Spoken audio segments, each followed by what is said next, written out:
బంగ్లాదేశ్లో సంచలనం చోటు చేసుకుంది.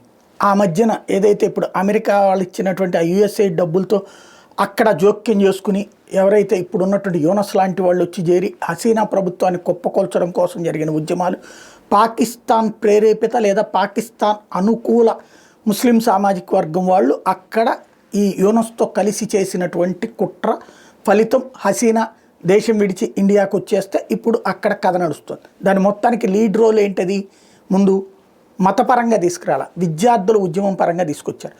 విద్యార్థులకు ఏంటంటే అక్కడ ఇచ్చిన కోర్టు తీర్పు ప్రకారం ఒకప్పుడు చనిపోయినటువంటి, అంటే బంగ్లా పాక్ యుద్ధంలో చనిపోయినటువంటి అమరవీరుల యొక్క కుటుంబాలకి రిజర్వేషన్స్కి సంబంధించినటువంటి అంశం మీద కోర్టు ఇచ్చిన తీర్పుని బేస్ చేసుకుని జరిగినటువంటి ఉద్యమాలు. ఆ ఉద్యమాలని వాడుకున్నది ఎవరయ్యా అంటే మత పెద్దలు.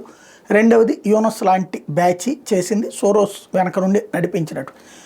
అది ఒక ఎత్తు అయితే, ఆ ఉద్యమం తర్వాతన ప్రభుత్వం మారి ఈ రోజు వరకు కూడా అతనికి ఎన్నికలు లేవు, ఎవరు నడిపిస్తున్నారో తెలియదు. ఎందుకంటే బైడెన్ వెళ్ళిపోయాడు, సోరోస్ పక్కకి వెళ్ళిపోయాడు.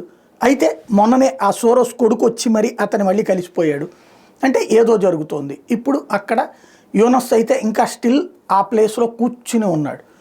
ఇంకో పక్కన పాకిస్తాన్తో సంబంధాలు మెరుగుపరుచుకుంటున్నాడు, పెంచుకుంటున్నాడు.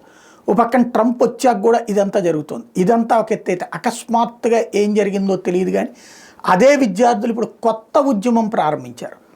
ఆ ఉద్యమం క్రమంగా ఉధృతమవుతుంది. ఏకంగా ఎయిర్ బేస్ అంటే విమాన సంస్థగా, అంటే వైమానిక దళానికి సంబంధించిన స్థావరం మీద దాడికి వెళ్ళారు. ఆ సందర్భంగా జరిగిన కాల్పులలో ఒకళ్ళు ప్రాణాలు కోల్పోవడం, పలువురి గాయాలవ్వడం జరిగింది. అంటే విద్యార్థి ఉద్యమం కొత్త దశకి పోతుంది. యూనస్ దిగిపోవాలన్నారు, ఇదివరకు అప్పట్లో హసీనా దిగాలన్నారు, ఇప్పుడు యూనస్ దిగాలన్నటువంటి ఉద్యమం దిశగా సాగుతోంది.